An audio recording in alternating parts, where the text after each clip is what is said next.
Nós estamos aqui meditando em Jeremias 17 e do versículo 1 ao versículo 11. Eu quero usar como tema hoje como somos enganados pela nossa mente.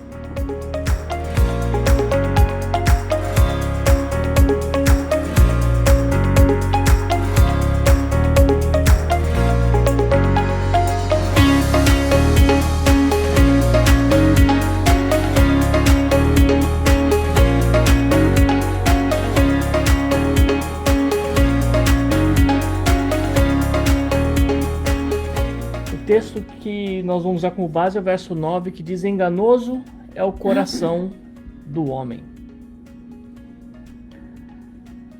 Quando a gente fala em coração, isso aqui não é só o coração, carne, que pulsa o sangue por todo o corpo, mas vamos colocar aqui também a nossa mente, o nosso pensamento e a maneira como ela nos dirige. Somos guiados pelo nosso coração, pelas nossas emoções, pela nossa mente. E realmente não é fácil a gente não se enganar. Porque o nosso sentimento, o nosso coração, a nossa mente, realmente, muitas vezes, nos arma laços, né? Armadilhas. É como se fosse como você observa a aranha criando suas teias para ali fazer uma armadilha para pegar ali um inseto. E nós muitas vezes somos pegos pela nossa própria mente, que maquina contra nós mesmos. E é como diz uma palavra técnica, né, dentro da psicologia, que é chamado de autossabotagem, quando nós sabotamos a nós mesmos. E nós vemos que isso não começa agora, ele vem desde os primórdios. O ser humano sempre foi enganado pela sua própria mente, foi guiado pelo seu coração. E o pecado veio exatamente se aproveitar dessa debilidade humana. Que não deveria ser debilidade, mas a nossa mente nos engana exatamente porque parece que ela tem vida própria. Porque ela cria pensamentos, ela coloca ideias, ela cria ideologias, ela traz imaginações, ela forma fantasias. E muitas vezes nos engana exatamente porque acreditamos naquilo que muitas vezes nem somos. E ela faz você acreditar naquilo que você não é. Quantas vezes nós vemos pessoas que vivem em um ciclo de depressão ou de ansiedade gerado pelos pensamentos que ela, durante todo o dia, durante toda a semana, durante toda a sua vida, foi alimentando a sua alma, foi alimentando os seus próprios conceitos sobre si mesmo. E como é difícil hoje, na situação onde a informação é exagerada na internet, em todas as redes sociais, e as pessoas, mesmo tendo todas essas armas como ferramentas que poderiam ser usadas em seu favor, parece que elas são todas viradas contra ela mesma, fazendo ela se tornar um ataque ou um auto-ataque, um auto-delete, como se diz, né, de si mesmo. Porque nós vemos que nos últimos dias o índice de atentado à própria vida tem crescido assustadoramente. Nós moramos numa cidade pequena aqui em Massachusetts. E dentro dessa cidade pequena, é considerado, dentro do estado, um lugar onde o maior índice de atentado à própria vida acontece. E não é fácil. E era considerado uma cidade de mais adultos, de pessoas mais idosas. E o mais interessante é que o atentado maior contra a própria vida são de pessoas jovens, adolescentes e até crianças. E a gente pergunta, onde o mundo vai parar? Onde nós vamos parar? Onde a humanidade vai parar? Antigamente as pessoas conseguiam conviver com brincadeiras, com bullying, com palavras, com apelidos, que hoje parece que se tornou um peso tão grande que a pessoa não consegue carregar. E se torna um motivo de se automutilar, um motivo de se trancar no quarto e imaginar as piores ideias sobre si mesmo. Parece que aquilo se torna uma fonte grandiosa de ataques contra a sua própria vida. E quando a gente olha e começa a pensar a respeito disso, quantas pessoas que a gente conhece à nossa volta, perto da gente, e se a gente começar a procurar, a gente vai sempre lembrar que a gente conhece alguém que já tentou contra a sua própria vida ou alguém que já não está mais aqui por causa disso. Não são poucas, são muitas. A gente pergunta o que a sociedade faz para isso? Não tem o que fazer. E eu pergunto, e o que a igreja tem feito sobre isso? O que nós estamos fazendo a respeito disso? E Deus fala aqui claramente que o pensamento, o coração desse homem, dessa humanidade, é enganosa.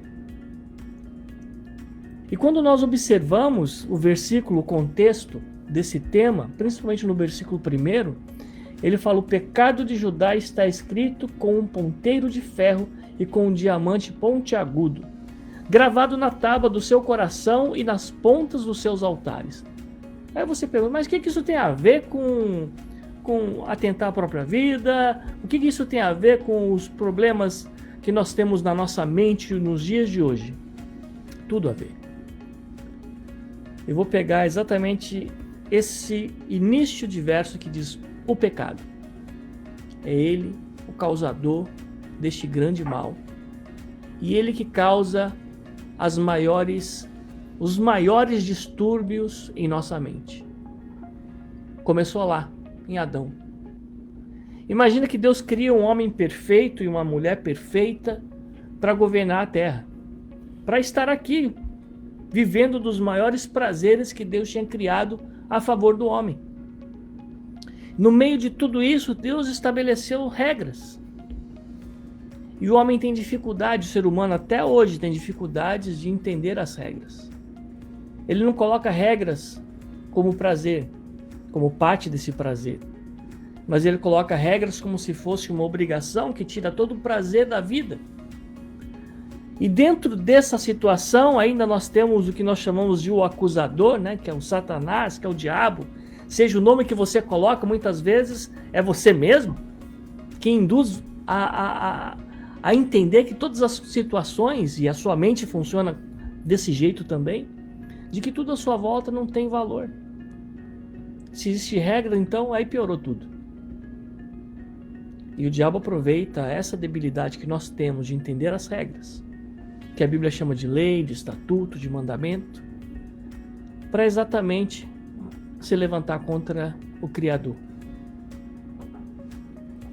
E foi exatamente o pecado que nos afastou e nos tirou, nos limitou do que nós chamamos de viver exatamente os prazeres que Deus deixou para nós.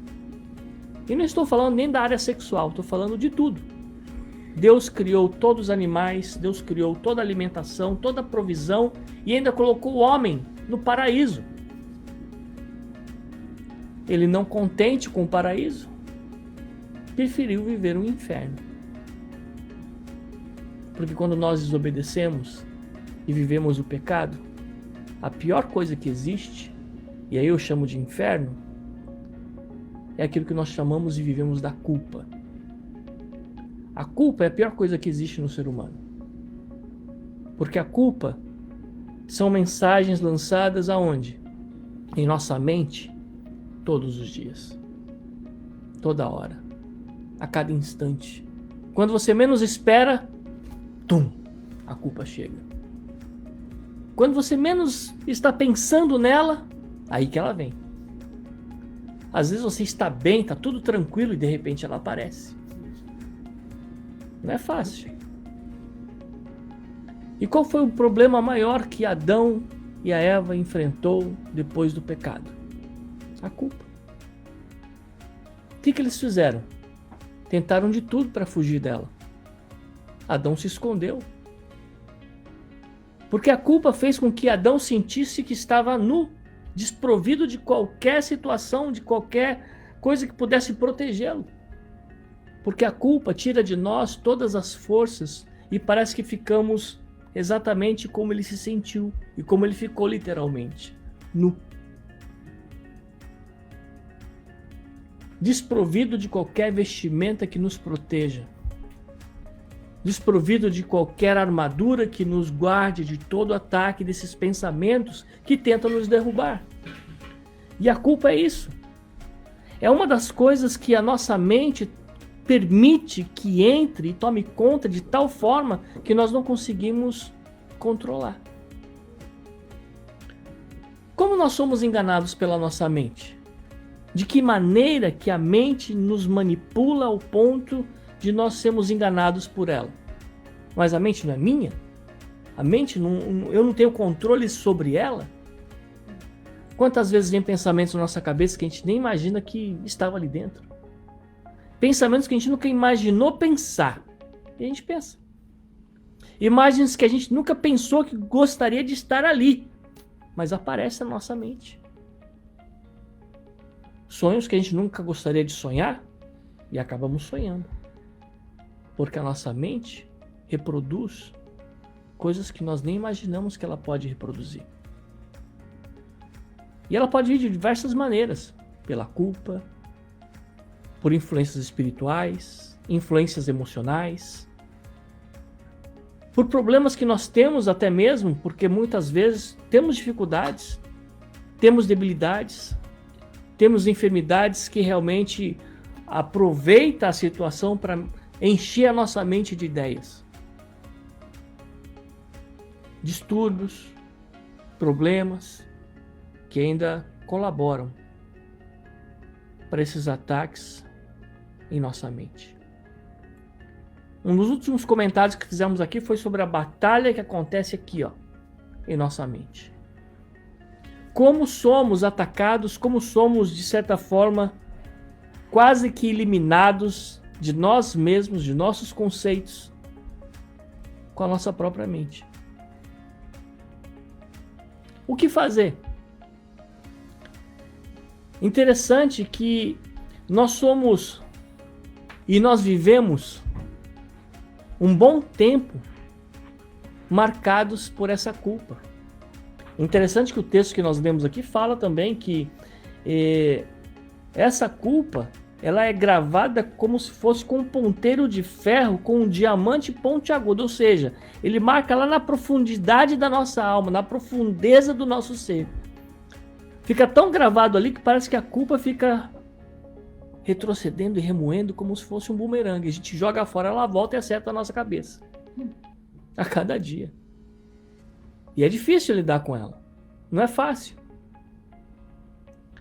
E ele fala que ainda foi gravado na tábua do seu coração e nas pontas dos seus altares. Ou seja, tudo aquilo que deveria ser motivo da nossa adoração agora é motivo da nossa culpa, de lembrar dela sempre.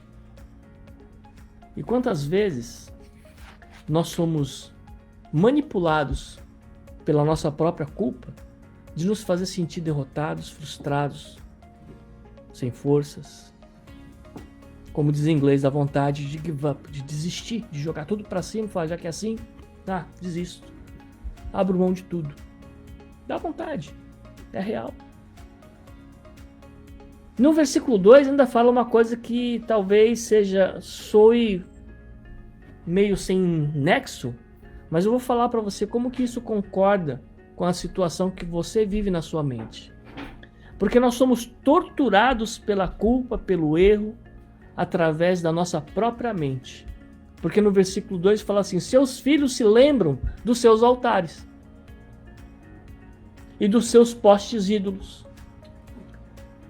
O que nós idolatramos ou colocamos no lugar de Deus, ou que substituiu algo espiritual na nossa vida pelo nosso erro, isso vai ser sempre lembrado pelas consequências do que nós vivemos.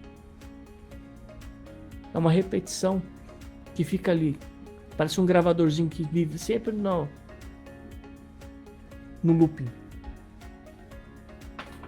E a nossa mente, se não for uma mente fortalecida em Deus, realmente você desmonta. É como se nós estivéssemos construindo um castelo na areia, vem a água, ou vem o vento, ou vem alguém e derruba tudo. Mas Deus nos convida a fazer diferença, a vencer isso. Porque Deus fala nos versículos posteriores que o Senhor esquadrinha o coração. Eu provo segundo o fruto das suas ações. E Ele é quem esquadrinha. Se nós estivermos na mão dele, Ele vai nos colocar no lugar certo, do jeito certo, e nos alinhar para uma situação diferente, para um momento diferente, para entender o que Ele tem para nós. Mas no versículo 2 ainda nós temos a continuidade, que Ele faz os filhos lembram dos seus altares e os seus postes ídolos, e ainda junto às árvores frondosas, ou seja, tudo aquilo que você construiu, tudo aquilo que você tinha, a parte boa da situação, não é lembrado, é lembrado só a parte ruim. Porque a culpa faz isso. A culpa não coloca você dentro da sua mente, na sua mente, as coisas positivas que você conquistou nos seus acertos. Mas sempre vai ficar metralhando a sua vida e o seu pensamento com aquilo que você errou. Não é fácil. É complicado. Tem hora que realmente parece que você só vive isso. E tudo à sua volta parece que só gera esse sentimento e, como diz na internet, né, esse conteúdo. Porque a nossa mente está sendo metralhada pela própria culpa. E aí tudo que falar parece que toca nesse assunto. Tudo que a gente vê parece que nos leva para esse assunto. Entretanto, Deus quer mostrar que diante de todas as coisas que acontecem em nossa mente, é Ele quem nos sustenta, é Ele quem restaura, é Ele quem nos ajusta, é Ele quem nos fortalece, e Ele quem... Sabe o que significa a palavra esquadrinhar? Não sei se você já trabalhou com madeira alguma vez. Já tentou montar um frame, um quadro. Fazia esquadrinhar tudo, ficar tudo perfeito, quadradinho. Se nós tentarmos de qualquer jeito, a gente não tendo as ferramentas certas, vai ser difícil. Aqui nos Estados Unidos, a construção geralmente é muita carpintaria que se usa. E quando você vê as pessoas montando, principalmente os moldes das casas, tem que ser tudo bem esquadrinhado, tudo dentro do esquadro, tudo tem que ter ali o ajuste certo dos seus ângulos para que as coisas funcionem. E se não estiver bem conectado, a casa cai. Assim é a nossa mente. Se a nossa mente não estiver bem alinhada, bem alicerçada, nos seus ângulos certos, do jeito que tem que ser, se nós não permitirmos que Deus use as ferramentas certas em nós, para que a nossa mente seja trabalhada por Deus, a casa cai. A casa é nós mesmos, somos nós. Por isso que Paulo diz lá em Romanos que nós devemos não nos conformar com este mundo. Porque o mundo é torto. Não está dentro do esquadro de Deus. Não está alinhado como Deus quer. Como que uma coisa torta vai ficar dentro de uma coisa alinhada? Não tem jeito. Tem que ser refeito, tem que ser trabalhado, tem que ser ajustado. Tem que passar por uma plana, tem que passar por um serrote, tem que passar por várias situações para que ele fique bem ajustado. E Deus vai fazer, é Deus quem faz isso. E o bom da história é que Jesus era carpinteiro. Então ele sabe como trabalhar com você. Tá tortuoso, é uma madeira torta? Não tem problema não, Deus sabe onde martelar. Ele sabe. Ele sabe onde ajustar, o que tem que cortar, o que tem que lixar. E olha que a lixa é boa. E para trabalhar em nossa mente é exatamente isso que Deus precisa. A nossa disposição de permitir que Ele use as ferramentas certas para a nossa lapidação. E quando permitimos que Deus trabalhe, que Deus lapide, que Deus começa a tirar coisas, cortar o que precisa ser cortado, alinhar o que precisa alinhar, tirar ali o que está torto da nossa vida, as coisas começam a melhorar. Mas não é fácil. Sabe por quê? A palavra de Deus fala através de Paulo que nós, além de não nos conformarmos, ou seja, nós não podemos estar no molde do mundo, mas devemos viver uma transformação. Essa transformação significa sair do molde que o mundo oferece e se ajustar, se adequar ao molde que Deus tem para nós. Por isso que Paulo fala que ele é imitador de Cristo e nos convida a ser imitador dele como ele é de Cristo. E o mais interessante nisso tudo é que ele fala que essa transformação só vai acontecer em nós, por nós, através de nós, quando nós entendemos que ela vai acontecer com a renovação aqui, ó, da nossa mente. E essa é a parte mais complicada. Mudar a nossa maneira de pensar. Às vezes eu converso com jovens de hoje, em casa a gente tem 2, e é difícil. Porque às vezes eles colocam uma coisa na cabeça e dificilmente eles conseguem ter a capacidade de se ajustar a outro tipo de pensamento. Parece que a maneira como o mundo ensina eles hoje a pensar já vem, como dizem, eles mesmos falam assim, já vem bugado, né? Porque já vem com certos vírus, porque é difícil, eles têm dificuldade. Mas quando permitimos que o Espírito Santo de Deus trabalhe em nossa mente para causar essa renovação, fica diferente.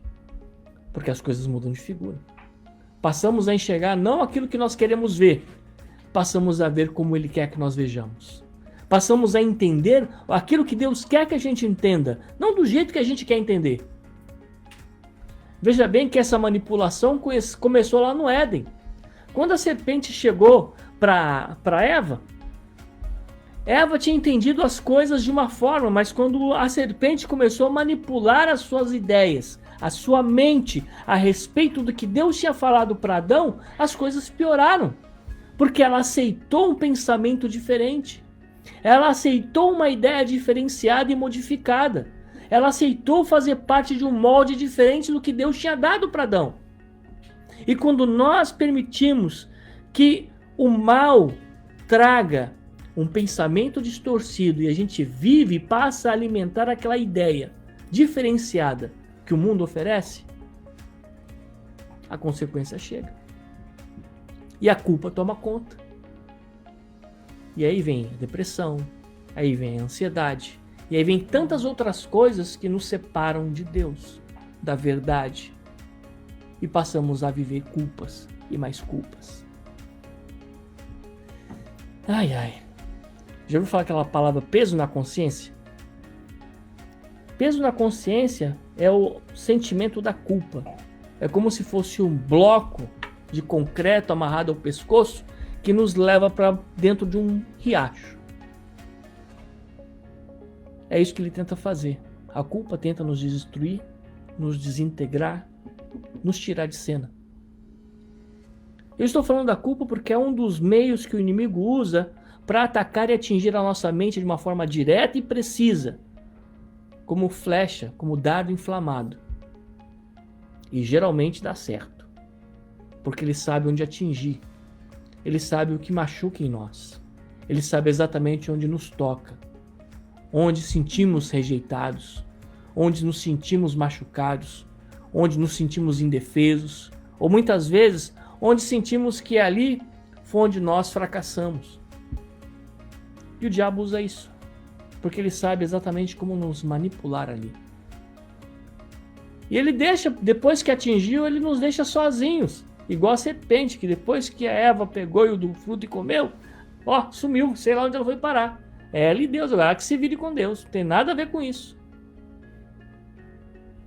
Porque a culpa nos faz sentir assim, sozinhos, abandonados, e agora? O que eu faço? Me escondo? Fujo? Corro? Para onde eu vou?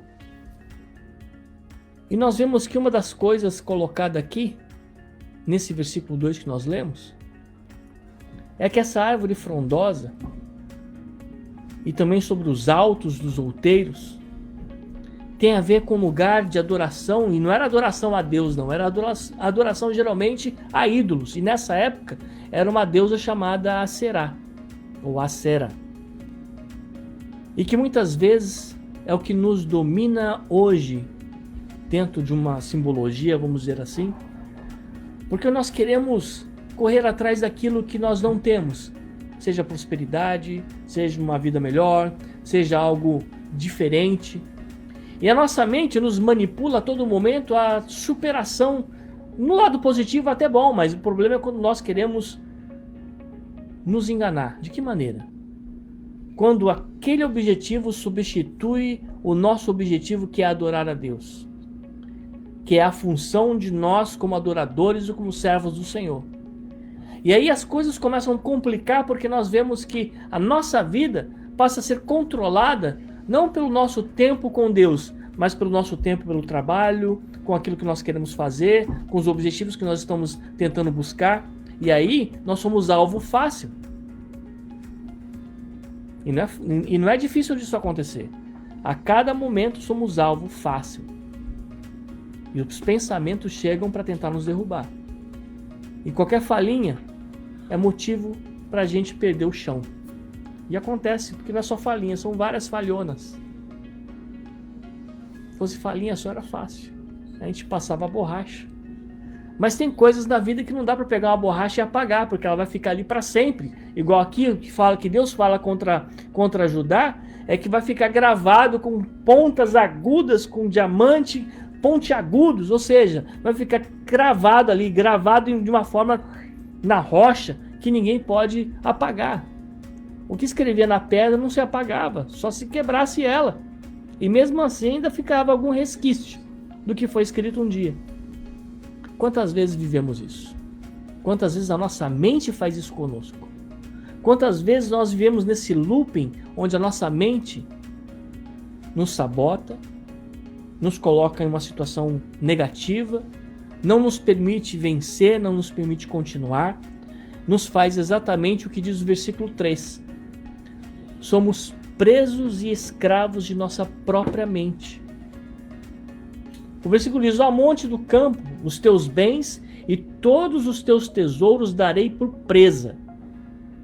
Porque aquilo que nos atrai, aquilo que nós estamos lutando, aquilo que nós queremos para vencer, muitas vezes é exatamente aquilo que vai nos usar para sermos presa de nós mesmos. E a nossa mente nos conduz para isso. Somos presos de nossos próprios pensamentos.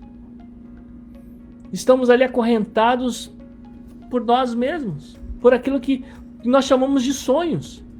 E quantos sonhos viram pesadelos e nós estamos amarrados dentro dele e não conseguimos sair. Quando era pequeno, não faz muito tempo isso, né? Mas quando era criança, tinha um desenho que chamava Caverna do Dragão, que as pessoas entravam ali e nunca mais saía. Não conseguia achar saída daquele troço. E era um sonho, mas ninguém conseguia sair daquele sonho. Quantas vezes a luta do nosso sonho é exatamente essa? E o nome tem tudo a ver, né? A Caverna do Dragão, porque para a gente entra nela e não sai mais, porque é o dragão mesmo que toma conta de tudo ali. E o pior de tudo é que somos enganados pela nossa mente, que fica dando voltas e voltas no mesmo assunto e não nos deixa sair do lugar.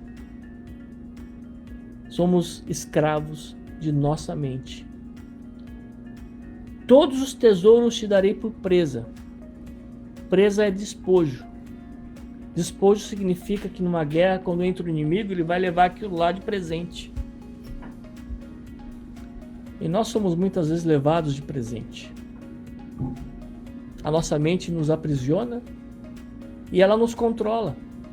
Eu estava conversando com minha esposa hoje. Quantas vezes a nossa mente manipula? Nós achamos que somos isso, que somos aquilo. Hoje mesmo estamos conversando, eu discuto aqui que as pessoas são manipuladas pela mente doentia e que ela faz as pessoas acreditarem em coisas que são absurdas. Quantos problemas emocionais e mentais as pessoas vivem no século hoje, nesse século? Pessoas que têm doenças mentais que não conseguem de maneira nenhuma sair do lugar. Às vezes nem com medicação, nem com ajuda profissional. Porque esses pensamentos são tão fortes que os acorrentam ao ponto de não conseguir se mover, crescer, ter a sua própria independência. Independência emocional, financeira, nenhuma delas ele consegue, por conta da sua mente que está, infelizmente, cauterizada. E não é só pelo pecado, mas por aquilo que ela está sendo dominada por ele. A nossa mente, como diz a palavra, é enganosa. Quantas vezes a gente acha que está bem e de repente, em questões de segundo, a gente percebe que a gente não está nada bem. Mas também, se nós permitimos que Deus nos fortaleça, às vezes a gente não está bem. Mas se Deus está conosco, Ele nos fortalece ao ponto de nos fazer superar aquilo que está triste, nos amarrando. Mas quantas vezes a gente não consegue permitir Deus agir? Porque esse é o problema da nossa mente enferma. Nos limita, nos acorrenta, nos deixa sem ação. E Deus nos convida hoje a permitir com que Ele tenha liberdade de alcançar o nosso coração, a nossa mente, e trabalhar e renovar. Para renovar, nós temos que deixar e permitir que Deus desfaça conceitos em nós. Que Deus quebre não só os conceitos, mas que Ele reconstrua ideias, ideologias, pensamentos, conceitos, forma de vida diferenciada dentro de nós. Que nós venhamos a passar a viver não uma vida de aceitação daquilo que é negativo, que a nossa mente transforma e trabalha e fabrica dentro de nós, mas que nós possamos agregar aquilo que Deus tem preparado para nós, porque aqui o texto fala que a nossa mente nos impede de tomar posse e viver das promessas que Deus tem para a nossa vida. É o que fala o versículo 4. Assim, por ti mesmo te privarás da tua herança que te dei. Olha só o que a mente nos faz. A mente nos priva de tomar posse daquilo que Deus já nos deu. A promessa de Deus não é apenas uma promessa. Ela é concreta e não é abstrata, porque Deus faz concretizar todas as coisas que estão no mundo espiritual para o nosso mundo. E Ele faz acontecer quando nós acreditamos e colocamos a nossa fé em ação. Entretanto, nós nos limitamos na nossa mente enfraquecida e doentio e nos limitamos a viver o fracasso, que não é o que Deus preparou para nós. Adão, quando foge de Deus, se esconde de Deus porque se sentiu nu, porque a sua mente destruiu a capacidade que ele tinha de se arrepender e pedir perdão e viver um novo momento. E de deixar com que a culpa o amarrasse ao ponto de não viver algo novo com Deus. Ou você acha que se Adão tivesse pedido perdão a Deus e tivesse tido forças para se arrepender, e em vez de jogar a culpa no outro, assumir a culpa e viver um novo momento com Deus, Deus não tinha perdoado e mudado a história do homem, da raça humana? Tinha. Mas Adão fez isso? A sua mente não permitiu. A culpa não deixou. E isso levou o homem ao fracasso espiritual, à dependência do próprio pecado. Enquanto Deus nos convida a sermos dependentes dele, porque ele nos dá tudo, depois disso passamos a ser dependentes do próprio pecado e de todas as consequências que ela produz. Mas Deus nos convida a tomar posse dessa bênção, dessa herança. Que herança? A herança de Deus para nós é o domínio sobre todas as coisas, porque o Espírito Santo nos dá essa capacidade de dominar tudo aquilo que o inimigo tem tentado tomar de nós. Ele fala que a nossa mente, se estiver fortalecida nele, restaurada nele, renovada nele, passamos a viver uma transformação de vida. E a palavra trans significa mudança, significa uma renovação, significa uma nova etapa, uma nova forma de pensar e agir. E Deus nos está convidando para isso. Não de viver lá, acorrentado pelos pensamentos que nos destroem, mas a viver uma nova vida em Deus, para tomar posse daquilo que Ele realmente já nos deu. Tá difícil para você? Muita coisa negativa que te impede a viver aquilo que Deus tem. A nossa mente realmente nos impede de tomar posse daquilo que Deus nos deu, porque Ele cria essas armadilhas. É uma teia. Uma hora a gente se enrosca nela mesmo. Mas Deus nos convida a viver uma nova etapa. Mas por conta da culpa e de tudo aquilo que nós vivemos aqui, e permitimos que a nossa mente nos acorrente, no versículo fala, farei você servir os seus inimigos. Ou seja, nós somos escravizados pela culpa e por todos os outros que acompanham a culpa. Não preciso citar nomes. Quem que traz a culpa? Quem que joga a culpa em cima de você? Além da sua mente trabalhar em favor da culpa. São outras coisas, outros seres que vêm junto para tentar te atrapalhar ainda mais. Somos inimigos e agora escravos dele se nós não permitirmos que Deus traga essa renovação da nossa mente. Entretanto, Deus nos convida não só a permitir com que Ele trabalhe nessa renovação e nessa transformação e mude a nossa história, porque esse erro lá de trás, nesse mesmo versículo que nós lemos aí, ele já acendeu a ira dele para sempre. Não contra o homem, mas contra o pecado, contra aquilo que trouxe a culpa no homem. E Deus quer tirar de você essa culpa, porque lá na cruz do Calvário, Jesus já pagou para você. Já determinou lá uma nova herança. A restituição da primeira que nós perdemos. Mas para isso, para viver essa nova herança, precisamos permitir que Deus trabalhe, não naquele sentimento de que você acha que você é o suficiente bastante, que você é forte o suficiente, que você é autossuficiente, porque de suficiente nós não temos nada. Se Deus não for o nosso provedor, nada somos, nada temos e não vamos conseguir chegar a lugar nenhum.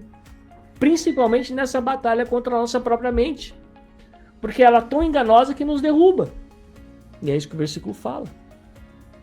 Enganoso é o coração, mas Deus conosco. E nós em Deus somos mais do que vencedores, porque é Ele que nos capacita.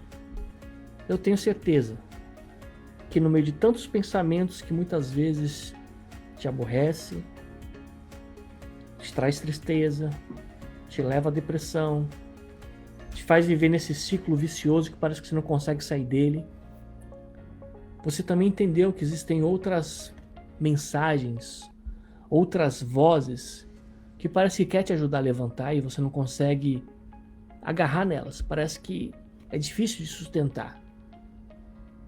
Mas permita que o Espírito Santo de Deus te dê a capacidade de filtrar os pensamentos. Te dê o direcionamento para entender qual voz ouvir. E o mais importante, te dê força o bastante para conseguir quebrar as cadeias que te fazem viver acorrentado e escravizado de pensamentos, ideias, situações que a sua própria mente te escraviza. Permita que Deus faça isso na sua vida. Permita que Deus crie essa nova estratégia. E eu tenho certeza que você vai viver momentos de conquistas nesse momento novo em Deus de renovação da sua mente. Quero pedir agora para o pastor Pedro trazer algum pensamento sobre isso também. A batalha da mente é uma batalha muito, diríamos, muito severa, porque algumas pessoas levam consigo um sentimento de fracasso, de frustração, de medo e de justiça.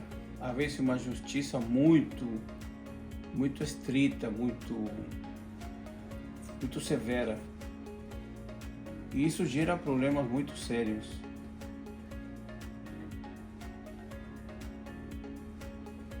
O que chama muito atenção em tudo isso em relação aos pensamentos é o sistema em que a pessoa vai colocar a situação que está vivendo, passando ou sentindo. Se a pessoa está bem estruturada em termos da linha de pensamento, em termos do raciocínio, da situação que vive, a pessoa vai saber sair do problema com mais facilidade. O problema da dúvida, da incerteza, do medo, da preocupação, do sentimento do fracasso, do sentimento negativo, dos bloqueios. Muitas vezes a pessoa se bloqueia, e há momentos em que a pessoa se bloqueia inconscientemente, mas há outros momentos em que a pessoa se bloqueia conscientemente. Se a pessoa está bem estruturada, ela vai conseguir passar o problema, sair da dificuldade. Quando não está bem estruturada, leva um pouco mais de tempo. Mas aí está o conselho da palavra de Deus. O conselho de aprender a confiar no Senhor. Esta passagem bíblica, do versículo 1 até o versículo 11, que foi feita a leitura em Jeremias 17, é uma forma, diríamos, antitética. Porque os versos 1 até o verso 5, e depois do verso 8 até o verso 11, está falando exatamente da pessoa que cometeu o pecado, que faz a coisa errada, que não tem saída, que vai ter um resultado muito negativo, que vai colher aquilo que plantou e vai colher em grande quantidade, vai servir a outros senhores, vai ficar escravo, vai ficar preso. Essa diferença, este ponto antitético da passagem, se quebra, e veja que interessante a colocação que faço, quebrar. Se quebra este assunto tão forte, tão negativo, algo que foi gravado como se fosse um ponteiro que tem uma afinidade e é tão forte que foi preparado com diamante, que faz, como falou o pastor, faz uma gravação muito profunda. Mas o que quebra tudo isso está entre os versos 6 e 7, quando diz que aquele que confia no Senhor. E há duas coisas que me chamam a atenção. Versos 7 e 8. Bendito o varão que confia no Senhor, e cuja esperança é o Senhor. E aí o verso 8 vai fazer diríamos uma cópia, ou apresentar uma cópia do Salmo de número 1. Quando diz no verso 3, pois será como árvore plantada junto a ribeiros de água, cujas folhas não caem, cujo fruto é dado na estação certa, e tudo quanto faz prosperará. Isso está no Salmo 1, verso 3. Mas aqui o verso 8 diz: ele será como árvore plantada junto às águas, que estende as suas raízes para o ribeiro, não receia quando vem o calor, mas a sua folha fica verde, e no ano de sequidão não se afadiga, nem deixa de dar fruto. E é uma coisa interessante que eu estava observando aqui no verso 6, a inoperância, a falta de produtividade da pessoa que não conhece o Senhor, ou que conhece o Senhor e cometeu o pecado e não se arrepende. Na versão que eu tenho aqui disse, porque será como a tamargueira. Tamargueira é uma árvore que dá um fruto muito gostoso, as tâmaras. Será como a tamargueira no deserto, e não sentirá quando vem o bem. Antes morará nos lugares secos no deserto, na terra salgada e inabitável. Terra salgada me lembra muito ao meu país, o Chile. Chile tem o maior deserto, mais árido, mais seco do mundo. São mais ou menos quase 700 quilômetros de deserto, onde a única coisa que tem é areia, terra e sal. Agora o salitre, depois outras coisas que podem extrair dessa área. Mas uma terra seca, uma terra árida, uma terra salgada em extremo, não produz absolutamente nada. Nada. Senão, pode ser visto a água que é extremamente salgada, o Mar Morto, não tem sequer um peixinho. Porque a quantidade extrema de sal não consegue dar fruto, não consegue produzir. Porém, quebrando, aí entro novamente com a forma antitética da passagem, quebrando esse conceito de não operar, de não produzir, de não fazer coisas boas, é aquele que confia no Senhor, pois será como uma árvore plantada, que vai dar fruto. E quando venha o ano da sequia, o ano onde não tiver água, ele dará frutos e frutos bem saborosos. A tamargueira é realmente uma das árvores do Oriente que tem um fruto que está associado com essa frase bíblica, e com isto concluo, que é a terra que emana leite e mel. A tamareira é realmente um fruto tão doce, tão especial, e o doce desse fruto não é enjoativo, é como se fosse mel sendo trabalhada em grande processo. Esse é o pensamento. Que nós possamos permitir que Deus trabalhe na nossa mente ao ponto de nós aprendermos a confiar, porque é essa confiança que nos levará a entender o projeto de Deus na transformação e renovação da nossa mente. Que Deus abençoe a todos e que a palavra do Senhor esteja gravada em vossos corações. Que Ele comece a trabalhar na sua alma, no seu corpo e também no seu espírito. E a sua alma, que conecta a sua mente, que é o seu coração, possa ser renovado, ser trabalhado, e que sua mente seja tratada e trabalhada e curada, no nome de Jesus. Que Deus te abençoe.